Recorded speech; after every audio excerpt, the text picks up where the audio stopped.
You're listening to Murder Not Murdering with Erin, And Autumn, a true crime podcast about murder and murdering. but we are not murderers.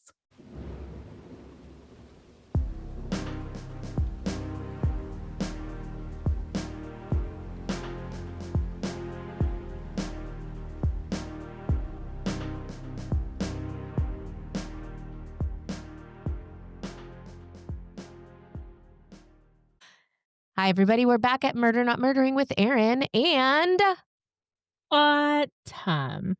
Autumn's here this time. Whoop, whoop.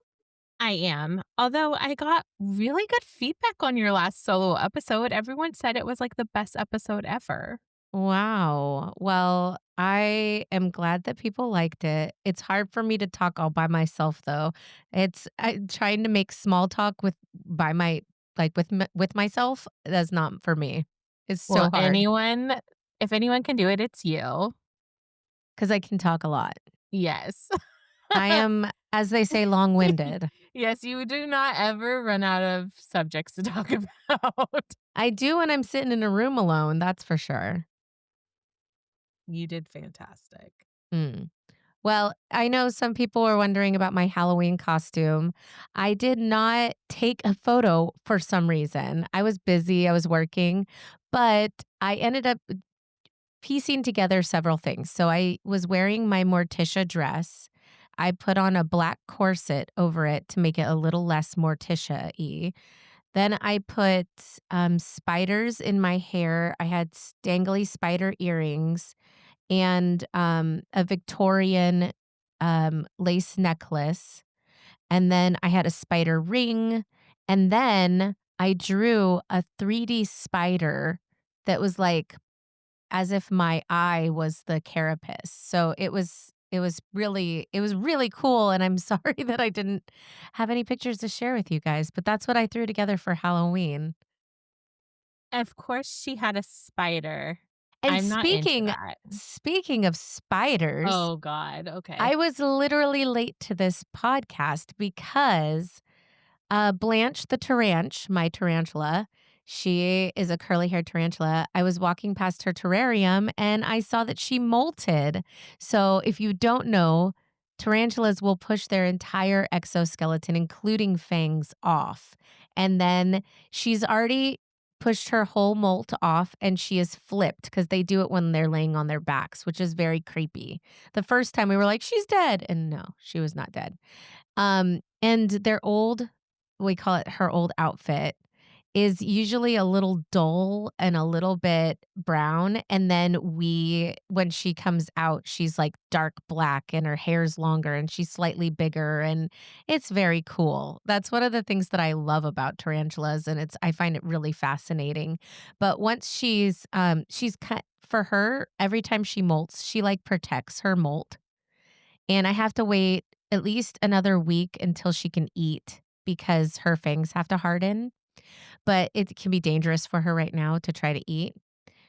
But I'll take her old molt and we keep them in a jar in my kitchen and we call it her old outfits. And I love it. That Y- is terrifying. You're welcome. I'm not into that at all. Well, I love it. And I sent Autumn a picture and I know that she loves it so much. What did I say back when you sent me the picture? Gross. Yes, exactly. But I think it's fascinating, and she's a curly-haired tarantula, and so she's really, really fuzzy, and so it looks kinda like a pile of fuzz because it's her old molt, and she's sitting on top of it. But my phone always says, "Dog," and I'm like, "No, that's not a dog." Like, it's so not a dog. But it's funny that my phone, because she's so furry, thinks that she's a dog. But if you are interested in tarantulas, then I would recommend to look up the curly-haired tarantula because they are very, I think, cute, but they're very fuzzy murder spiders. Blanche the Taranch, love her. Mm, mm, no. No. Yeah, Nope. yeah. We've had some big news in Seattle lately. Tell me. You know, because we were discussing it earlier. We were? Okay. Yeah. You I'm talked to me confused. today, friend. We talked.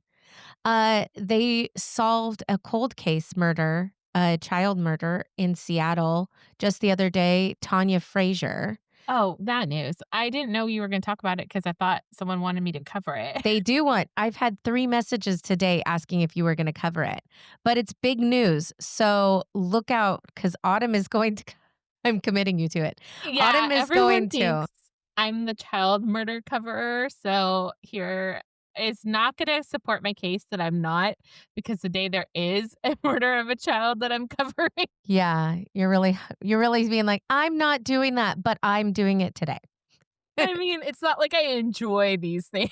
No, but I think that that's They're one very of the things hard.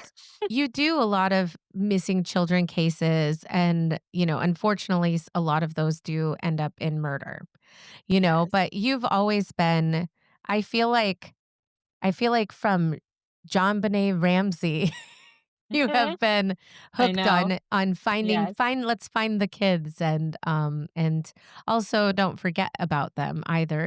It's something jarring about someone cut down so early in life, you know. So I think Awful. that's one of those things that and it sticks with you, you know. I Mhm. feel like the one that I think of a lot is the little girl that was in Land Before Time, Petrie. Oh, yeah. Yeah, Mm. that I think about that one. She was in, like, a bunch of movies right at that time, and then sadly she was murdered, and Yeah, she was also the voice in All Dogs Go to Heaven. that's right, that's right. I was just talking about it with She was a someone the other voice day. actress more than she was Yeah, on screen and stuff. yeah, and she was so young. Very young, and she had a terrible childhood. Terrible. Yeah. I'm doing Maybe a you could cover that. yeah, right. I think we all know where I lie in all of this. No, she loves Definitely. dismemberments. I love very old cases, and the way that they thought they'd get rid of bodies often was to dismember them. And ironically, Autumn, I have dismemberment in my case tonight. It's shocking. I am shooketh. Yes. But it's a newer case for me because it's from 1974 instead of being from 1874. So, big change on that, and it's I very might even know famous. it. It's I might very know it. famous. It's super famous. Sometimes when you say they're very famous, I've never heard of them, so Well, I feel like because I research specifically old time crimes, when I research, like, it'll always if I say it's super famous, then it's been done a bunch on podcasts and it has been like on lists, like 20 worst murders of, the Victorian era or whatever. So it's one to me that seems more popularized, I guess. But yeah. I love me some old-timey crimies, and at least that keeps it so that you and I never really have crossover. true. It's very Yeah, rare.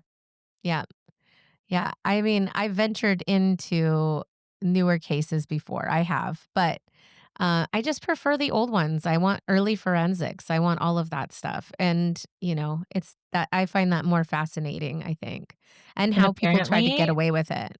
this one is very long, so that's also a shocker for Erin. Yeah. I did mention I was long-winded. This is a longer one. It spans a long time, so that's the reason why. It's a lot of information.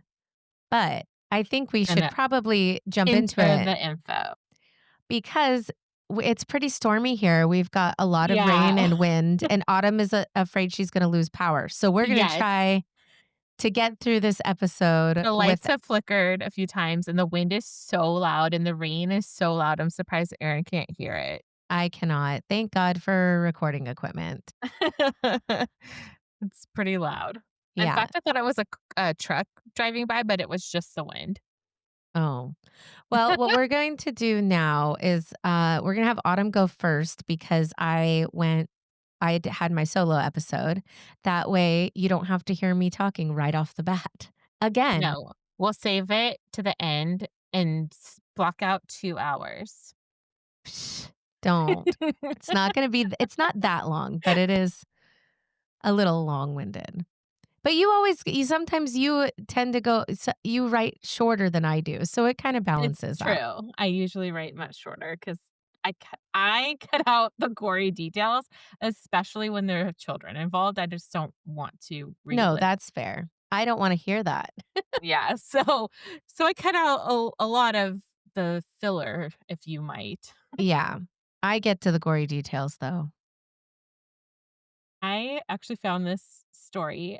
I hadn't heard of it, um, which is weird because it's quite famous. And I was watching, of all things, like the Unsolved lights not mysteries? no, not this time, but that was a Well, very excellent if guess. they haven't covered it, that's why you don't know it. That, could be a 'Cause situation because this is I think you've seen almost every episode of Unsolved I would Mysteries. bet money on that. Yeah. Yeah. Also, I mean, this isn't unsolved, this is solved. Yay, at least it's solved. That makes It me was happy. solved from the second it happened. No, okay, I'm There ready was now. no questions. But it was a Lifetime movie, and Oh, Valerie Bertinelli was actually in it, and I was like, "Hmm," and I started watching it, and then I was like, "Wow, this story is just really weird and really sad," and then at the end, it was like, true "True story. story," and I was like, "The hell?" So then I went on a deep dive, obviously researching everything, and Yeah. here we are. Yeah, Autumn is a Lifetime movie fan. Yes, and it also kinda ties into mental health. I know it's Okay. Men's Mental Health Awareness Month, but this is a woman perpetrator, but either way, it's about mental health. There is some extreme mental health situations in this story. Okay. But here we go. I'm gonna jump right in because 'cause I'm just ready. Me too. Okay. This is the Laurie Dann story. People said Laurie Dann was odd. Not dangerous, not cruel, just strange. She was the kind of woman neighbors whispered about after she walked by. Polite, but distant. Pretty, but pale. Always alone. It's easy to look back and say the signs were there, that her unraveling was obvious. But in 1988, in the quiet, tree lined suburb of Winnetka, Illinois, nobody really knew what to do with someone like Laurie Dann. And by the time anyone figured it out, it was too late. This is the story of Laurie Dann, a woman whose life slipped further and further out of control until it ended in tragedy, leaving behind heartbreak, confusion, and one innocent child who never made it home from school. Laurie Westerman was born in 1957, the youngest child in a well off Jewish family in Glencoe, Illinois, a safe, peaceful place north of Chicago. Her father owned a small business. Her mother was involved in the community. From the outside, they looked picture perfect. But from a young age, Laurie struggled with anxiety. She was shy, sensitive, and deeply self conscious. She wanted to be liked, to fit in, but she never quite felt comfortable in her own skin. Classmates remembered her as quiet, even sweet, but they also remembered the odd moments when she'd stare off, zone out, or say something that didn't quite make sense. Still, nothing about Laurie's early years suggested the darkness to come. She graduated from New Trier High, attended Drake University in Iowa, and later transferred to the University of Arizona. She was bright, independent, and for a while, she seemed okay. But people who knew her back then said there was something brittle about Laurie, like she was holding herself together, but just barely.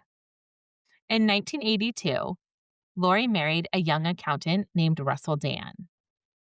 She had met him while working as a cocktail waitress at Green Acres, an exclusively Jewish country club. He was a 25-year-old insurance salesman for his parents' insurance firm, and she told him a series of exaggerated claims about herself, including that she was a graduate student at Northwestern University and working towards a career in hospital administration. She also claimed to have previously worked for Dan Brothers Insurance and that she possessed an accounting degree from the University of Arizona. Wouldn't that be easy enough to find out that she didn't work at the company? Like, that's so weird. Honestly, you would think so, but I mean, this was the '80s. I guess maybe they didn't have the best resources back then. But why would you, I mean, lie about that? I mean, we're gonna Be find out. I mean, she's odd. Unstable. Yeah, She's she's unstable. odd. Yeah. She's they describe her as odd back right in this area, they're describing her as odd. We'll get more into it, but Okay. she's not the average person.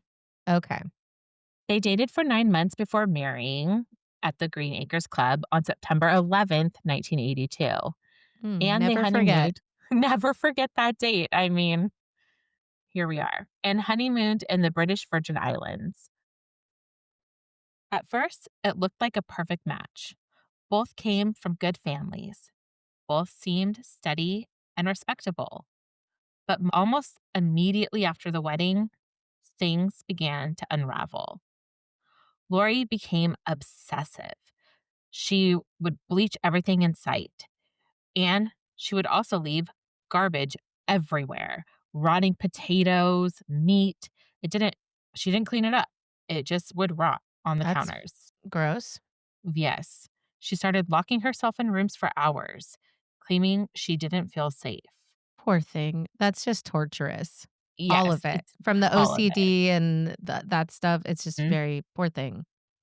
Dustin and I had a neighbor, uh, gosh, I mean, this was like 7 years ago at this point, who suffered from schizophrenia and Mhm. had a mental break, and she would go out in the middle of the night, she would go and wrap the trees in tinfoil and then leave out rotting meat Meat. I and, remember this. like, a bunch of weird stuff, like, just all over her porch, and it was just very concerning, It's and sad. It's so it's sad. so sad, but I feel like that is a very common thing for certain mental disorders because when I was researching this, it was like she was leaving trash around around the house and, especially meat items. So I don't know what it is about meat, but, Hmm. like, a lot of people were Have were done like, that. "Yeah, it like, this specific mental disorder, like, was one of the things that was recurring," and I'm not sure what the connection is, but it was everywhere in my Yeah, research. I just, it's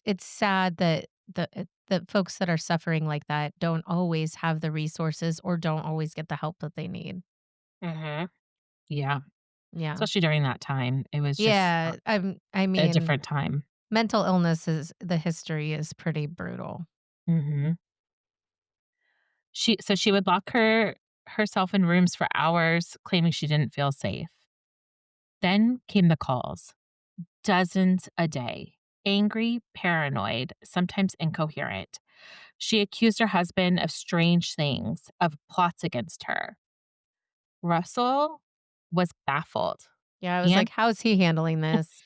he was frightened. He encouraged her to seek help, and she did briefly. But Lori had a way of charming doctors, of hiding her instability just enough to walk out with a vague diagnosis and no real treatment. As months passed, her paranoia deepened.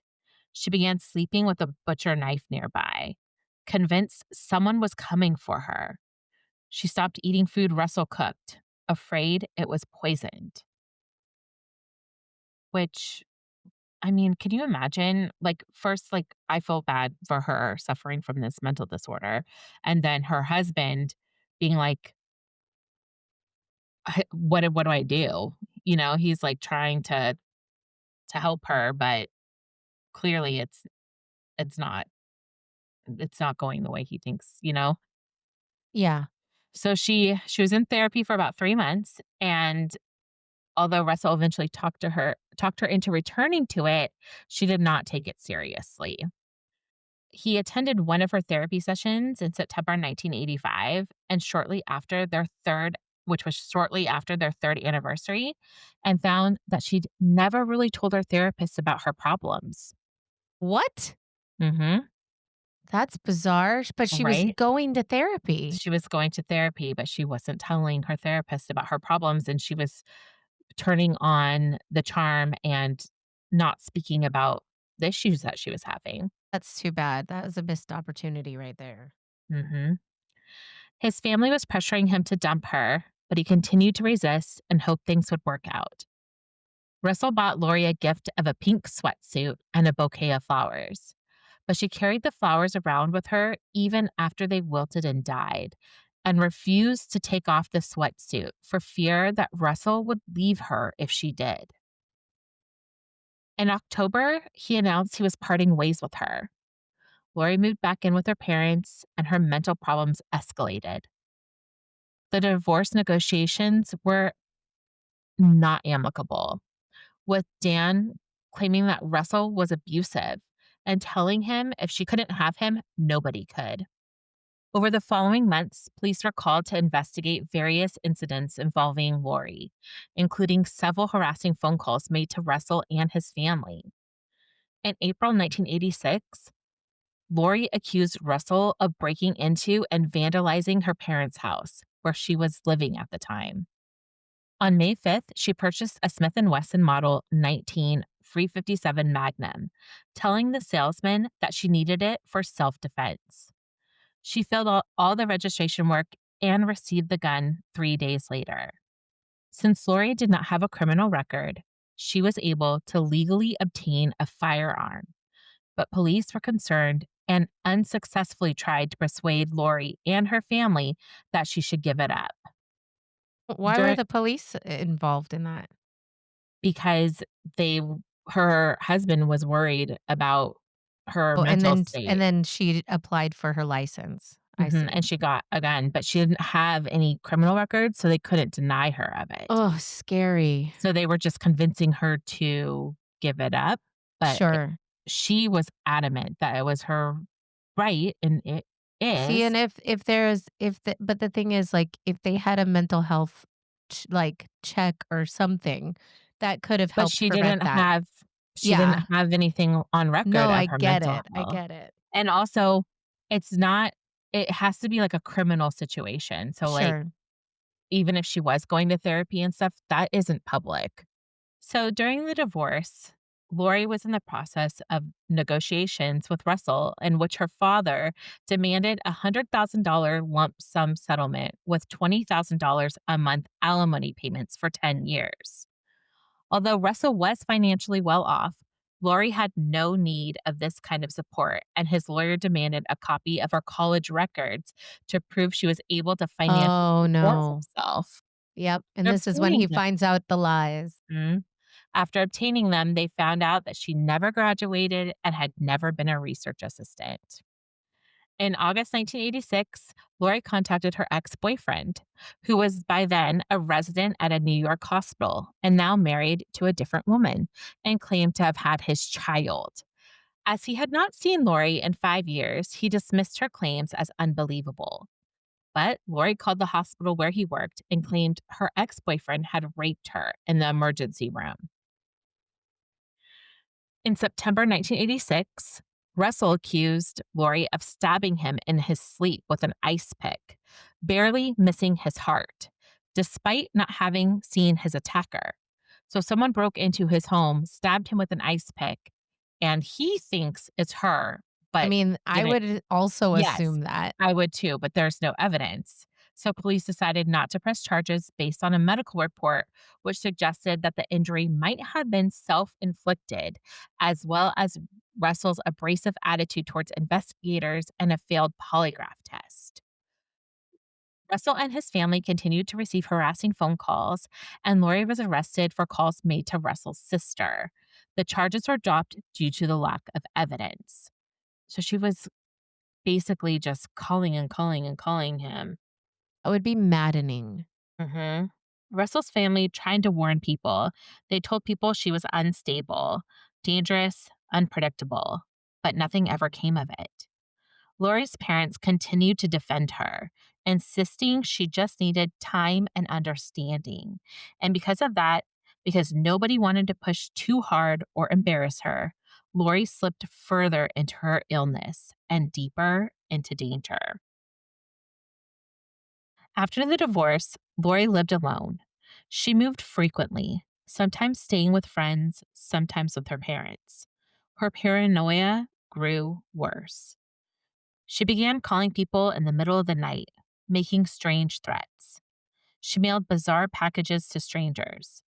And in the months before May 1988, she started giving people food and drinks that were secretly poisoned with arsenic. My God. I mean, Erin, That's this, so dangerous. yes, this woman is just spiraling out of control. And Well, and nobody's really helping her either.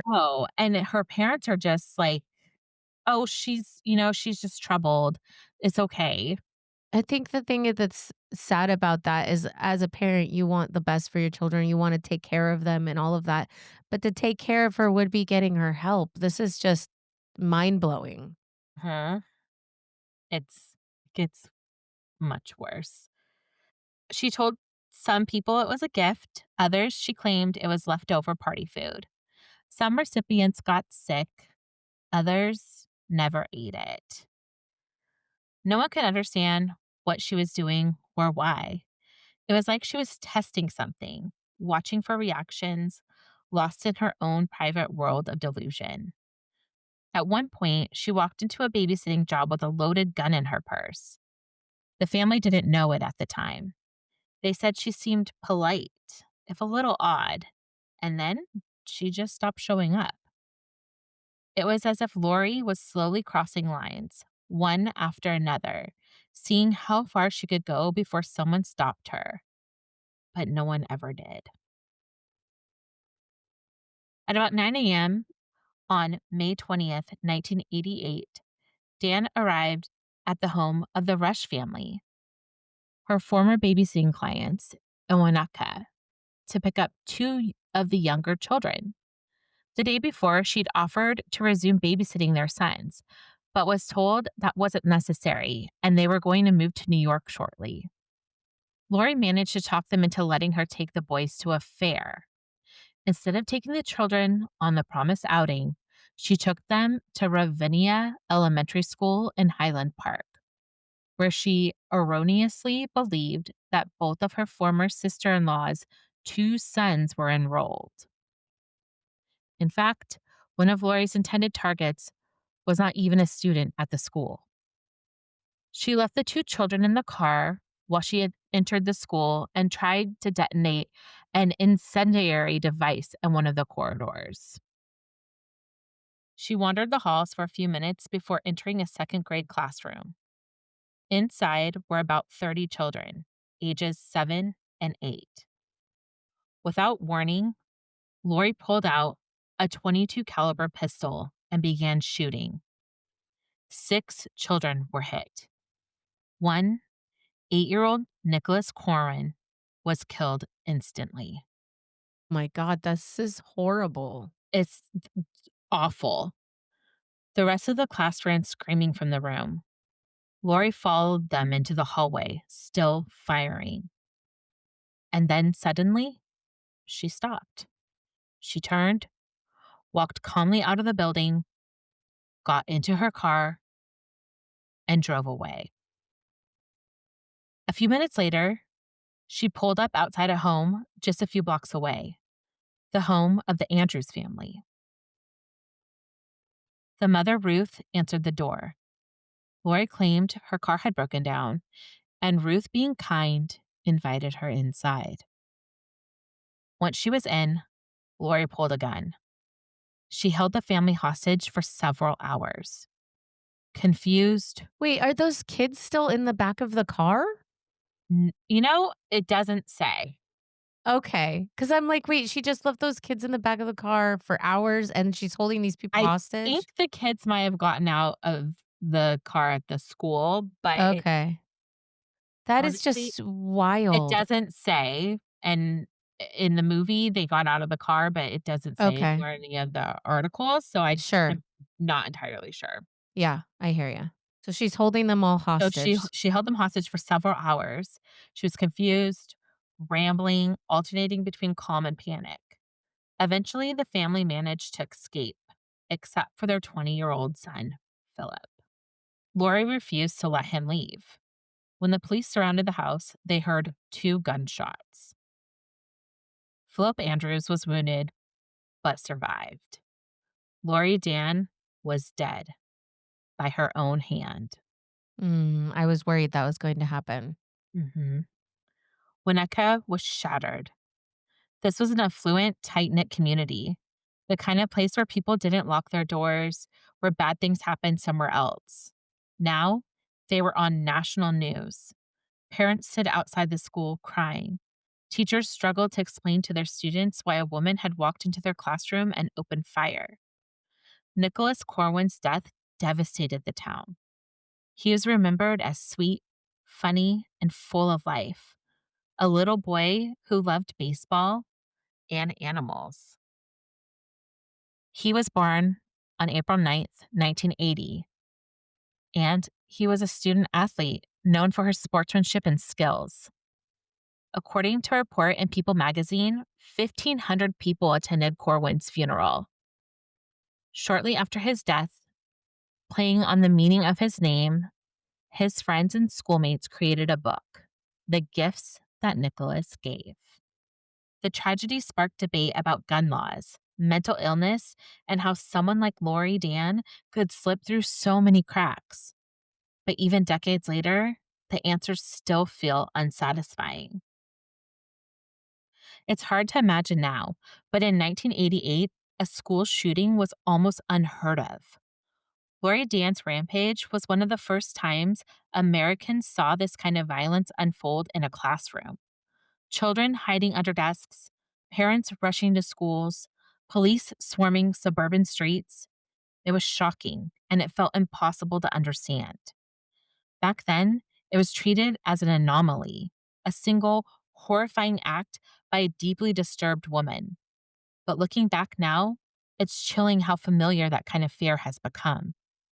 We didn't know it yet, but Laurie's Dan attack on Winnetka would mark the beginning of something we'd see again and again. An epidemic. Mhm. For many people, it was the first time they realized that violence could reach even the safest places, even quiet, tree lined towns. And though decades have passed, that tragedy still lingers in the collective memory of those who were there: teachers, students, and parents who learned in the most devastating way that innocence can be shattered in an instant. And it's also, side note, k- almost referred to sometimes as the first school shooting, even though technically it wasn't, but it was the first school shooting that was covered in such a Like huge national news. national way. Yeah. So it was very big news. Yeah. Laurie Dann's story isn't one of pure evil. It's one of decay, slow, invincible, and unchecked. She was sick, but she was also failed by doctors who underestimated her, by a system that couldn't intervene without consent, by loved ones who didn't know what to do, and a culture that preferred to look away. And it's haunting because there were so many moments, so many chances where someone might have been able to make a difference, but no one ever did. Laurie Dann wasn't born a killer. She became one through years of loneliness, untreated illness, and the quiet erosion of a mind no one understood. And for one bright little boy named Nicholas Corwin, that failure cost everything. Even now, more than 3 decades later, people in Winnetka still remember the sound of sirens that morning. They still remember the headlines, the fear, and the grief, but mostly they remember Nicholas. and they hope that someday we'll learn to see people like Laurie Dann before the breaking point. My sources were Wikipedia, Murderpedia, The Murder of Nick Corwin, and the movie that I watched, which was Death of Innocence with Valerie Bertinelli in it. Her husband, her ex-husband, Russell Dann, was actually a consultant on that movie that they made. Really? Mhm. It was really disturbing movie, like, it was really disturbing, and I felt Well, yeah, I'd hate to watch that play out. it was just awful. Yeah. Oh, that's really sad, Autumn. It was very sad. I'd never heard of it, and so I I was like haven't heard of that and either. the fact that they like, when I started, like, going down the rabbit hole and they were calling it, like, the first school shooting, I was like, "What? How did I never hear of this?" Yeah, me either. It I was don't know that. she was deeply, deeply disturbed, and just the culture, especially I mean, I don't know, her parents just wanted to look the other way, and I mean, it was the sign of the times back then, right? So they were just like, "Oh, Sure. she's just a little different. She's just a little different." But clearly, she needed significant mental help. Yeah. And That's really unfortunately, an innocent child that she didn't know, never met, shouldn't even never been to that school before yeah. for And the consequences. like you said, she slipped through every crack. I mean, it's just really Mhm. sad. It's awful. So Yeah. awful. But that is my Well, story. Thank you for having me back. you're welcome anytime. So, my case today is like I said, it's a really famous one and it has ties to the Pacific Northwest. So, buckle up and get ready. Are you ready? I'm ready. Hopefully, it's not as dark as mine was. No. Well, okay. So, I'm not going to tell you what the title is. Man, okay. Yeah. On July 26th, 1974, a young girl heard a dog barking through the dunes of Provincetown, Massachusetts. She went to see what the dog had found, and what she stumbled upon would be something she would never forget. The dunes were quiet that day, just the low whistle of the wind through the seagrass and the rhythmic crash of the Atlantic against the sandbars. Provincetown is at the very tip of Cape Cod, and it was deep in the summer season. Artists, tourists, fishermen, and drifters all mingling through the narrow streets. But just beyond the boardwalks and the clam shacks, in the soft sands of Race Point, something was waiting to be found.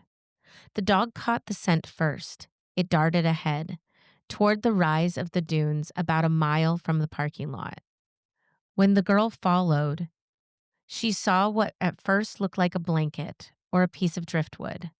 Then she realized it was something far worse. Buried in the sand lay the decomposing body of a woman. Her jeans were folded beneath her head like a pillow.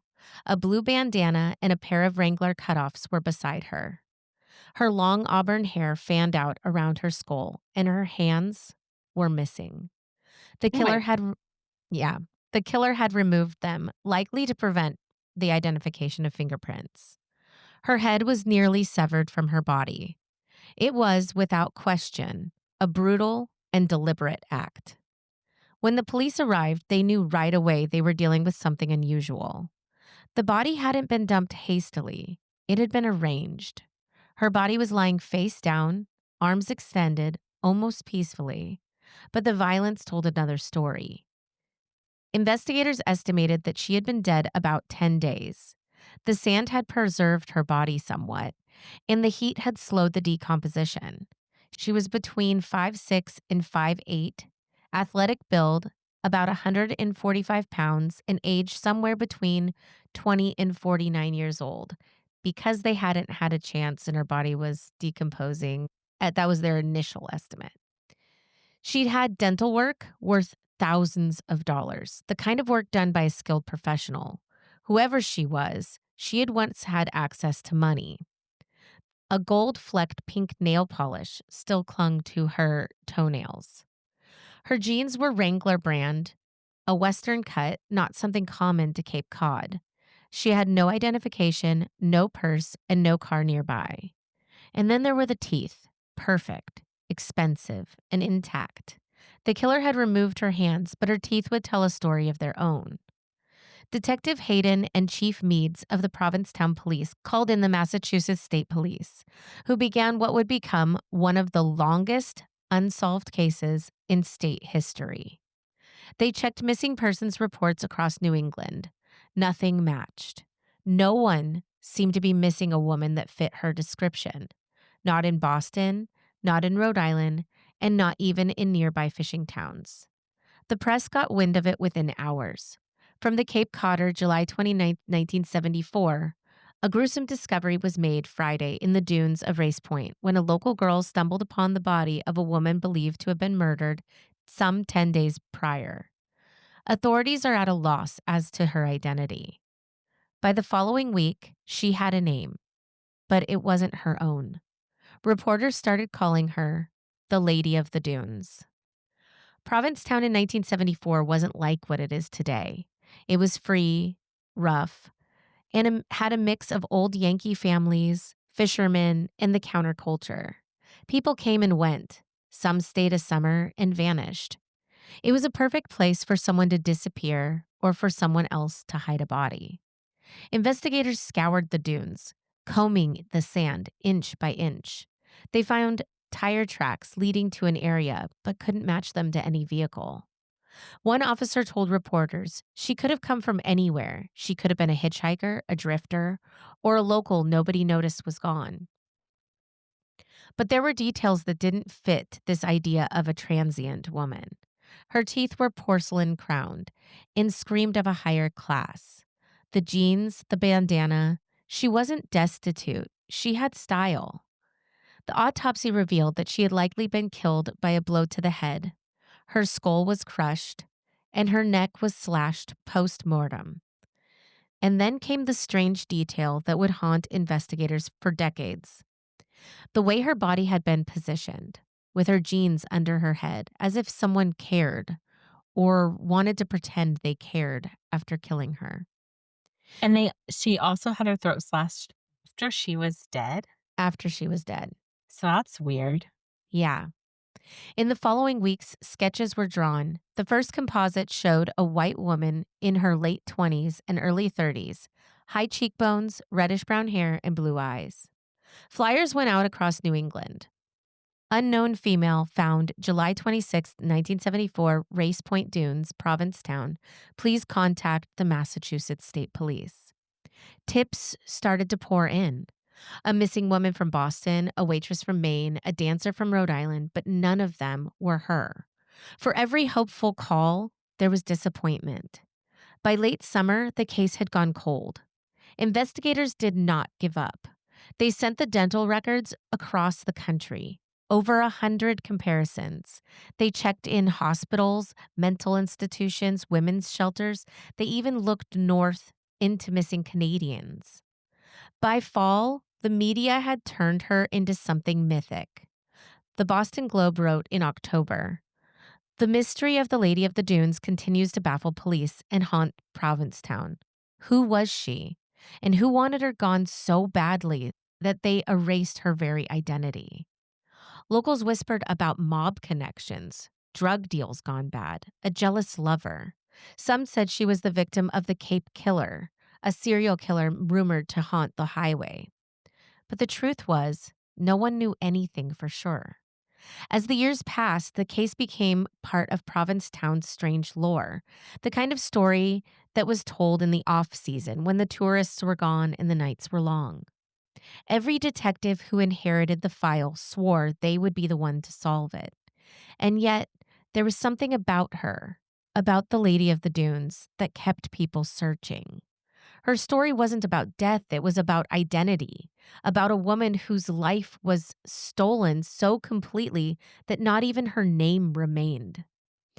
And so, for nearly 50 years, Wow. she was known only by where she died. But the sands of Provincetown didn't forget. And eventually, neither would we. For decades, the Lady of the Dunes existed only in an image. an unfinished puzzle piece pieced together by strangers. Her face appeared on wanted posters, in newspaper sketches, on morgue reports, and in forensic reconstructions that never quite matched. And for each new detective that inherited her case file, the question was the same. Who was she? In 1979, the Massachusetts State Police reopened her file, hoping that new techniques in forensic dentistry would help. Her teeth, flawless, capped in gold and porcelain, had always been the strongest lead. Dr. Lowell Levine, one of the most respected forensic odontologists in the country, examined and told reporters, "This woman had some of the most distinctive dental work I've ever seen. Someone somewhere paid a lot of money for this. It should identify her." But it didn't. For every dentist who thought they recognized the work, another 20 said no. The records just didn't match. So the Lady of the Dunes went back into the archives, her story buried under newer and fresher crimes. In 1980, her body was exhumed for the first time. Investigators took samples of blood typing and dental comparisons, and new photos were taken with the hope of a new possible facial reconstruction. Detective Thomas B. Hennessy told the Boston Globe, "We're not giving up. Somewhere out there, there is a family wondering what happened to their daughter." But even that renewed hope went nowhere. The remains were reburied under a simple marker: unidentified female, Race Point Dunes, July 1974. But there were some leads. In 1981, investigators learned of a woman who resembled the victim seen with the infamous mobster Whitey Bulger around the time the woman presumably died. I feel like you did a story with him before, didn't you? I have, yeah. Okay. He's also super famous. Yeah, but I remember his name from a story of yours. Yeah, he murdered a lot of people and died in prison when he himself was murdered. And Bulger was known for removing his victims' teeth, so they thought maybe there was a link, but the link could never be proven. Investigators also followed a lead involving a missing criminal, Rory Jean Kessinger, who had been 25 at the time of the murder. She had broken out of jail in 1973. Authorities saw a resemblance in her look between Kessinger and the victim. However, DNA from Kessinger's mom was not a match. Convicted murderer Haddon Clark confessed to the murder, stating that, "I could have told police her name, but after they beat the shit out of me, I wasn't going to tell them shit. This murder is still unsolved, and what the police are looking for is in my grandfather's garden."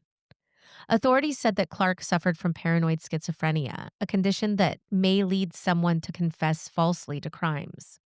In 2000, Clark led police to the spot where he claimed he had buried 2 victims 20 years before. He also stated that he had murdered several others in various states between the 1970s and the 1990s. In 2004, Clark sent a letter to a friend stating that he had killed a woman on Cape Cod. He also sent 2 drawings, one of a handless, naked woman sprawled on her stomach, and the other of a map pointing to where the body was found. Police took him to the scene of the Lady of the Dunes. He did not provide any more information that they didn't already know or what had already been in the media. Some officers believe he just manipulated them to have a day out of prison. He was deeply disturbed, and he attacked several officers while on that trip, telling them he wanted to drink their blood. Oh, Yeah. I wasn't expecting that one. Yeah. Then in 2015, the case took an unexpected turn. Not in a lab, but in Hollywood. That year, author and podcaster Joe Hill, the son of Stephen King, watched Jaws for the first time in years. In one background shot, he noticed a woman, an extra, wearing a blue bandana and jeans, eerily similar to the Lady of the Dunes. Hill tweeted about it, suggesting maybe, just maybe, the mystery woman had been an extra in Jaws, which was filming in Martha's Vineyard at the same time she was killed. The theory went viral. I remember seeing it. I remember that part. I do. Yeah. But the FBI took it very seriously, and they checked, but there was no record and no connection. Still, for a brief moment, the Lady of the Dunes became famous again. But fame is not the same as justice. In 2000, the case was reopened once more, and DNA testing had finally advanced enough to extract a sample from her remains. Her body was exhumed again. Bone and tooth samples were sent for analysis. A genetic profile was created and uploaded to the national database. Forensic artist Sharon Wittenberg created a new facial reconstruction, this time using computer modeling. The image was softer, more human, less like a sketch and more like someone you could actually meet on a street. But still, there was no matches. In 2013, the DNA was tested again, this time with mitochondrial sequencing. The FBI uploaded her genetic profile to CODIS, and nothing. By then, she had been buried, exhumed, and buried again 3 times. Each time her grave was filled in with the same question: who was she? Then, in 2022, nearly a half century after the discovery in the dunes, investigators turned to a new frontier: genetic genealogy, the same method that solved the Golden State Killer case in California. Using trace DNA from her bones, forensic geologists began building out a family tree, connecting distant cousins and third and fourth relations. It took months of meticulous cross-checking and interviews. And then, October 31st, 2022, the FBI held a press conference. Today, nearly 50 years after her death, we can finally say her name. The Lady of the Dunes has been identified as Ruth Marie Terry. She was 37 years old at the time of her death. For the first time in 48 years, the Lady of the Dunes wasn't a Jane Doe anymore. She was Ruth. Ruth was born in Tennessee, 1936, the daughter of a working-class family, raised in the foothills of Appalachia. Her brother, Kenneth Terry, would later tell reporters that Ruth was a quiet soul, kind-hearted, devout, and a little restless. She left home young, always chasing something new towns, new people, new beginnings. In 1957, following a short-lived marriage, Ruth left Whitwell to work at the Fisher Body Automotive Plant in Livonia, Michigan. In 1958, she gave birth to her son, Richard, but she was unable to care for him due to financial difficulties. She allowed the superintendent of her workplace, Richard Hanchett Sr., to adopt her son in return for him paying off her expenses. She trusted the Hanchetts and said that they were good people who had tried for adoption, but the state had deemed too old to adopt. They cared for Ruth through her pregnancy, and after the adoption process was finalized, Ruth left Livonia and moved back to California. By her mid-30s, she had lived in Michigan, California, and Massachusetts. She stayed in touch with her family when she could. Her niece Leslie described her as gentle, a dreamer, the kind of person who'd give you her last dollar and still smile about it. But by 1973, contact had faded. Letters stopped coming. Her family had thought that she had moved west, maybe remarried. And they were right. She had. In early 1974, Ruth met a man named Guy Rockwell Moldavan.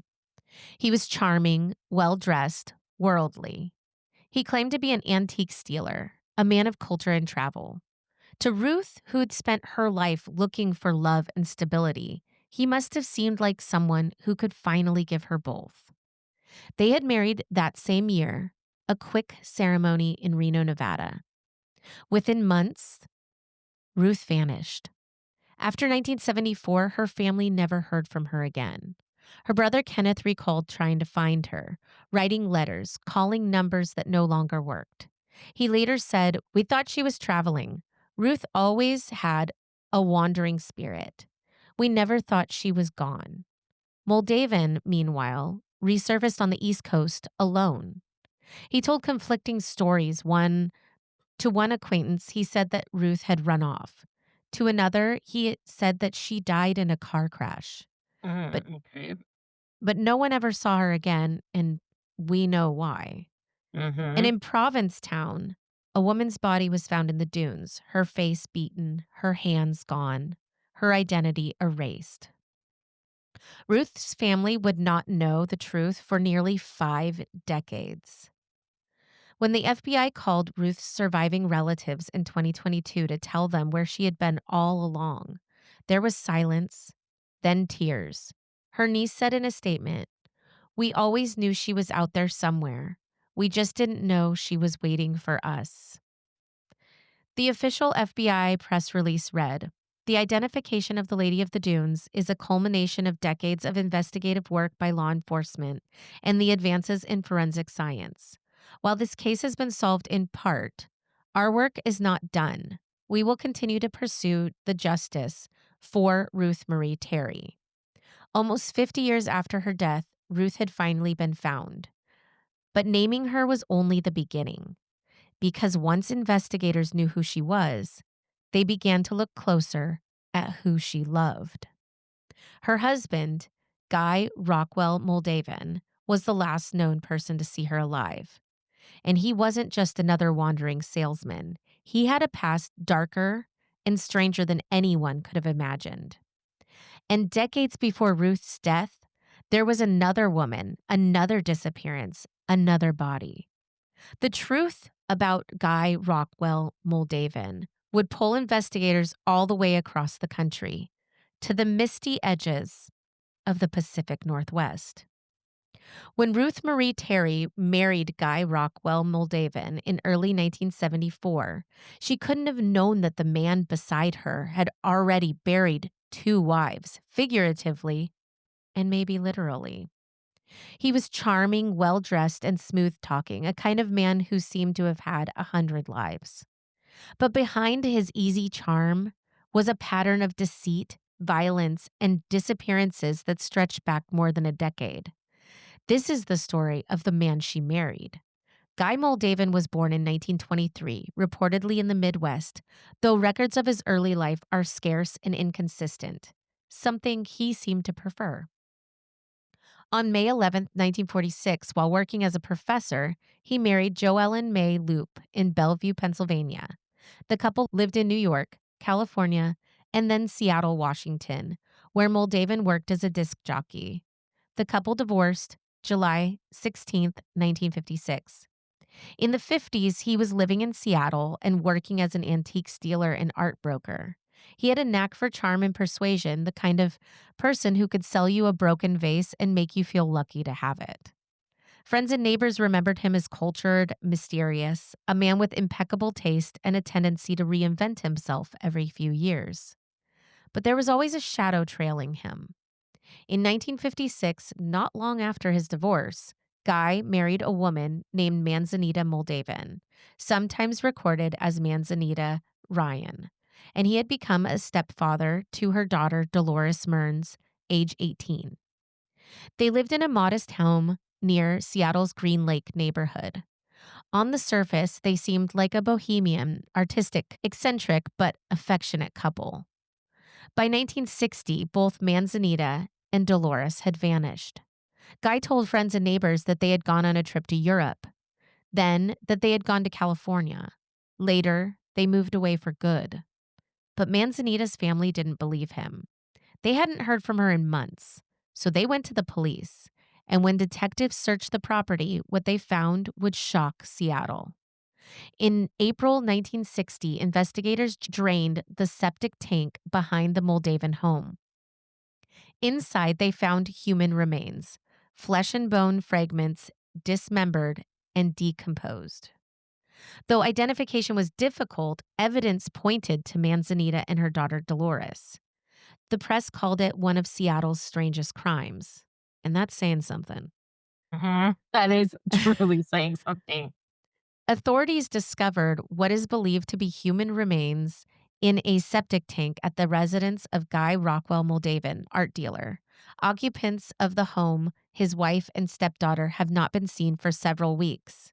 That is a quote from the Seattle Times, April 14, 1960. When detectives went to question Moldavan, he was gone. He had fled the state, first to California, then reportedly to New York.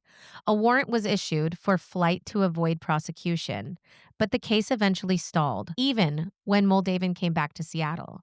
You see, without complete bodies and with the forensic limitations of the time, the charges could not stick. Still, investigators never stopped believing that he was responsible. Seattle Police Captain William Stensrud told reporters, "If we ever find him again, we'll have questions that go back to that septic tank." Shortly thereafter, July 29, 1960, Moldavan married Evelyn Marie Emerson in King County, Washington. They married a second time on August 10th, 1963 in Los Angeles because in between that marriage, Moldavan subsequently faced larceny charges for swindling his third wife's family out of $10,000 around the time that his second wife went missing. In 1961, he was convicted of those charges and sentenced to 15 years in prison. But a judge suspended the sentence in March 1962, provided that he repay the money. Now, Autumn's favorite true crime writer, Anne Rule, devoted a Oh. section of her 2007 book, Smoke, Mirrors, and Murder, to Moldavan in connection with the Ryan Mearns disappearances and the extensive discussion of police efforts to connect Moldavan to the crime. According to Rule, Moldavan was never charged in connection, as the King County prosecutor was reluctant to do so without the body or newer forensic advancements. That makes sense because she died Mhm. before any of this like DNA technology came out. Yep. And if that wasn't enough of a past, Moldavan is also the prime suspect in a murder of Henry Lawrence Baird, a 28-year-old bread truck driver, and the disappearance of Barbara Jo Kelly, a 17-year-old waitress, in June 1950. Barbara was last seen in Humboldt County, California on June 17, 1950, when she embarked on a date with Baird. Baird's body was discovered face down on a beach near a bluff the following morning. He was shot in the back of the head. Except for his shoes and socks, he was naked. Barbara's clothing was also found carefully folded and tucked underneath the rest of his, with the exception of her shoes and stockings. No trace of Barbara herself was ever found. She's not been seen or heard from since. But the MO is very similar. Naked, face down, folded clothes. All of Right. that is very similar. So they do suspect that he also murdered both of those people. Seems pretty likely.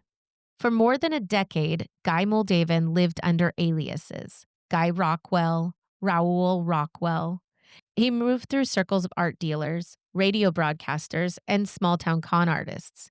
He reportedly hosted a brief radio program in New York, sold art on consignment, and charmed his way into upper-middle-class respectability. And every few years, when the money ran out or his lies got found out, he moved on. By early 1970s, Moldavan was in his 50s, graying at the temples, still charming, still dangerous. He met Ruth Marie Terry sometime in late 1973 or early 1974. She was 37, kind, hopeful, recently single, and traveling. They met through mutual friends, possibly in California. He presented himself as a widower, a successful antique dealer, and a man of culture. Widower. That part kills me. Yeah. What a joke. They married in Reno, Nevada in 1974. For Ruth's family, that was the last confirmed contact. She had sent a postcard shortly after her wedding. She had wrote that she and her new husband were planning to travel the country, maybe settle down on the East Coast. And that was it. They had never heard from her again. Within months of the marriage, Ruth had disappeared.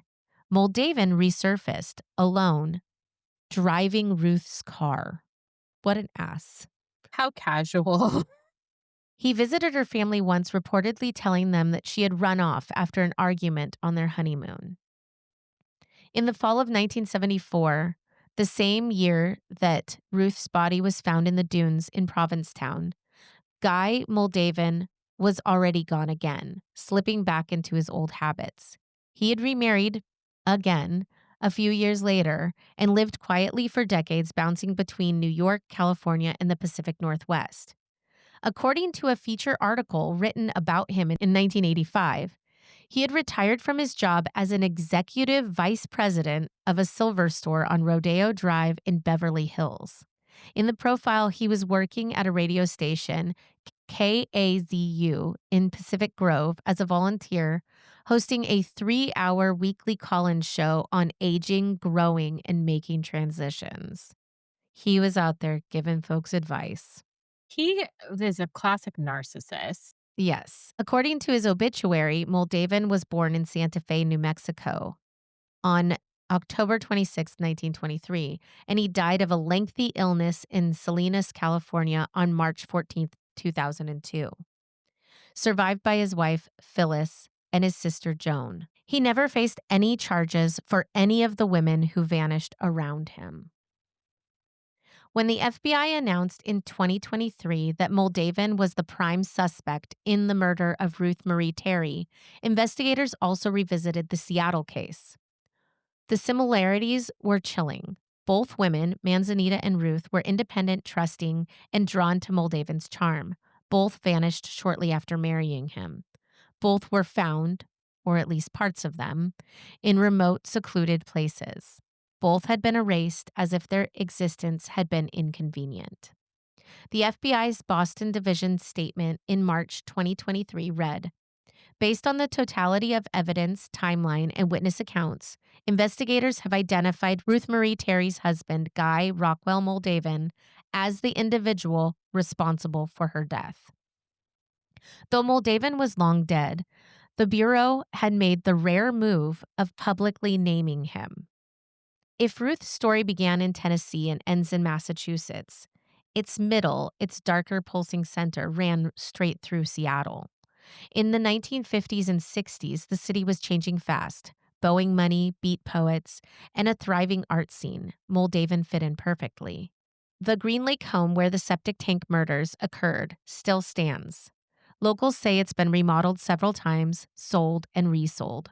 But beneath its foundation lies a history that's almost too strange to believe. Seattle police have never officially closed the case, but without modern DNA at the time, there was little they could do. So Moldavan slipped through time. A man of many aliases moving from one coast to another, leaving a tragedy in his wake. By the time he met Ruth, he had already gotten away with murder once, and perhaps more times than we know. In the story of Ruth Marie Terry, the Lady of the Dunes, it's easy to focus on the mystery of her death and the decades of not knowing. But beneath that is a deeper, quieter story about women who trusted men like Guy Moldavan. Women who believed in love, in second chances, and the possibility of something new. Ruth wasn't naive. She was hopeful. She wasn't reckless. She was open-hearted. And it cost her everything. In 2023, the FBI declared the case officially solved. The investigation into the Lady of the Dunes has concluded, said the Bureau's Boston office. The victim, Ruth Marie Terry, was murdered by her husband. Though deceased, his identification brings closure to this decades-long mystery. After nearly 50 years of silence, it all finally ended. For Ruth's surviving family, the news was both closure and heartbreak. Her niece told reporters, "We always hoped she was out there somewhere happy, living her life. To know what really happened hurts, but at least we know." Her brother, who had grown old waiting for answers, said simply, "She's not Jane Doe anymore. She's our Ruth." Her son Richard, the baby who never knew his mom, was able to find his family while looking for his biological mother through DNA and Ancestry.com. Even though he was deeply saddened about his mother's death, he was now connected to a whole family that not only looked like him, but were also happy to have them in their lives as well. It's really actually super sweet. And one thing to note, Ruth did go and try to connect with her son later in life, actually shortly before she passed. But he was, I think, 13 or 15 at the time. He had a really hard time a accepting the adoption. He said his parents were great and they were wonderful parents, but he was really angry at the time and he didn't want to see her. And unfortunately, that was his only chance. So That's for understandable. That's a adoption comes with sure. so many So emotions. it's actually really touching though that the family has fully embraced him.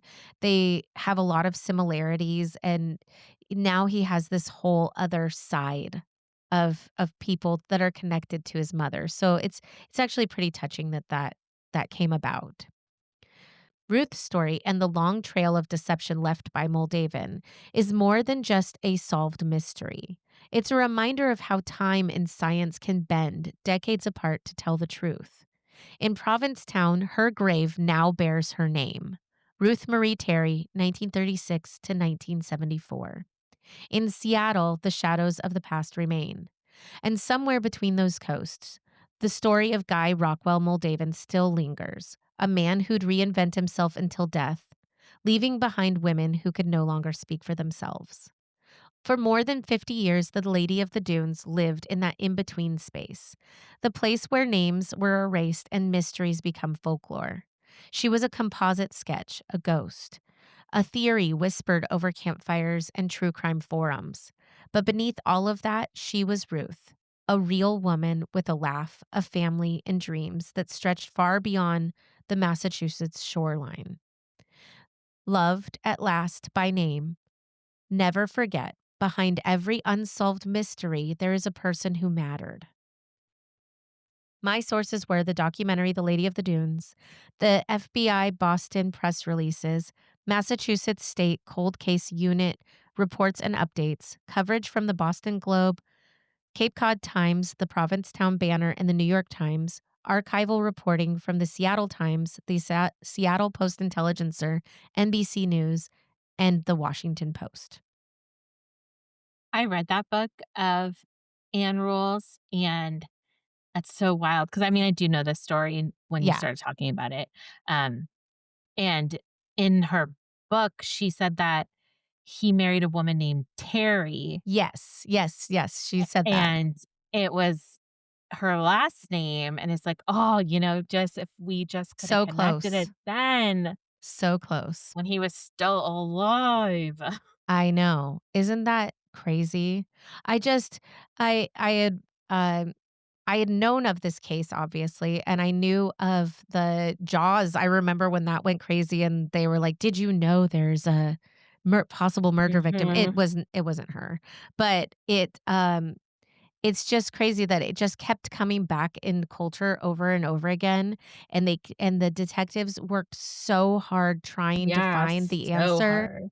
and it was actually a female investigator who realized that the case, being that it was on the dunes, made it technically federal land and brought in the FBI so they could get more resources.